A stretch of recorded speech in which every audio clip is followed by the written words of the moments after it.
It was the kind of love I wasn't ready for, but somehow I couldn't ignore it. I met him on a cold autumn day, the kind of day where the leaves had already started to change and the crispness in the air hinted at the coming winter. His name was Thomas, and he had been a part of my life for longer than I realized. At first, we were just acquaintances. We saw each other at gatherings, at mutual friends' birthday parties, and we exchanged pleasantries. But there was never anything more. I was too busy with my own life, and he was always somewhere in the background, never the focus of my attention. But that changed. The first time I really spoke to Thomas was at a mutual friends gathering. It was supposed to be a simple dinner, a way to catch up with people we hadn't seen in a while, but it turned into something that felt different from anything I had experienced. I remember it clearly. I was standing by the window, looking out at the rain when he came up behind me. I wasn't expecting him to be there, and when I turned to face him, I was struck by the softness in his eyes. His usual smile was absent. Instead, there was a quiet intensity about him, like he was carrying the weight of the world on his shoulders, but wasn't willing to share it. "Everything okay?" I had asked, my voice gentle. Thomas looked at me for a moment before nodding. "Yeah, just a lot on my mind." For some reason, that simple exchange stuck with me. I wasn't sure why, but it felt like I had just glimpsed something deeper than what I had seen in the years I'd known him. From that moment on, our interactions started to shift. We found ourselves talking more and more. Late-night conversations turned into long phone calls, and before I knew it, I was seeing him outside of those group settings. He became someone I leaned on, someone I looked forward to seeing. We shared quiet moments together, walks in the park, coffee dates, even late-night talks where we were both too tired to say anything meaningful, but somehow still managed to say everything that mattered. And slowly, I began to realize that what I felt for him was not just friendship. It was something deeper, something I hadn't expected. I found myself thinking about him when he wasn't around, wondering what he was doing, how he was feeling. I caught myself smiling at my phone when he texted me, feeling a flutter in my chest when he said something that made me laugh. I hadn't wanted to admit it at first, but I was falling for him. But that's when the fear set in. I had always prided myself on being in control of my emotions. I had always been the one who kept a distance from things that could hurt me. I had never been one to openly express my feelings, especially when I wasn't sure how they'd be received. And the more I spent time with Thomas, the more I realized how much I had been hiding from myself, how much I had been keeping in the shadows, afraid of it. It was a few weeks after that first conversation by the window when I finally had the courage to admit the truth.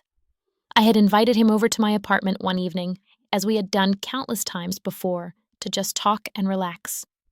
We sat on the couch, watching a movie, but I could feel the weight of the moment settling in my chest. I knew I had to say something. If I didn't, I would lose my chance to truly understand what was happening between us. "Thomas," I said quietly, breaking the silence between us. "There's something I need to tell you." He turned to look at me, his face soft with concern. "What's going on?" His voice was gentle, as if he already knew something was bothering me. I hesitated, taking a deep breath. I could feel my heart racing in my chest. This was it.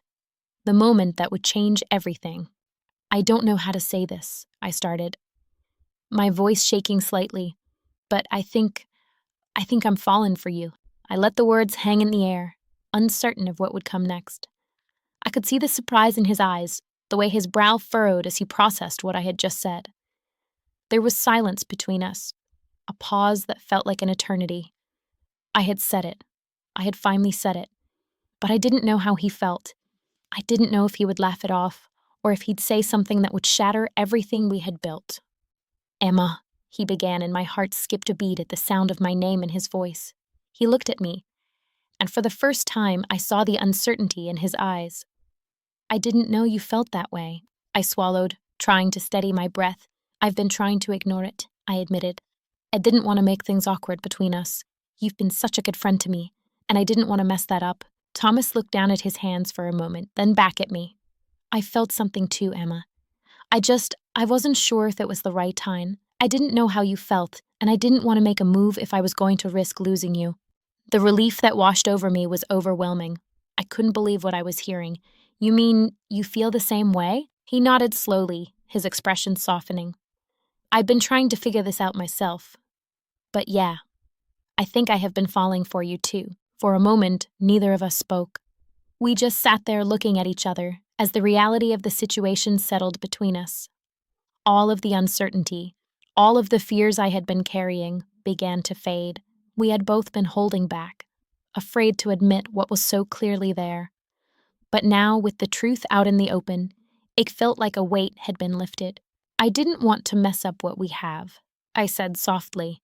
"But now that I've said it, I don't want to keep pretending either." Thomas smiled, his hand finding mine. "Neither do I." And in that moment, everything changed. We didn't have all the answers, but we knew one thing for sure. The feelings we had for each other were real, and we were going to see where it took us. We didn't need to rush into anything. We just needed to be honest with ourselves and with each other. As the night wore on, we talked, laughed, and enjoyed each other's company, no longer hiding behind the walls we had built.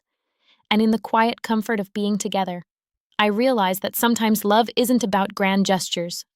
Sometimes it's about the simple act of being brave enough to speak your truth, even when it's the hardest thing to do.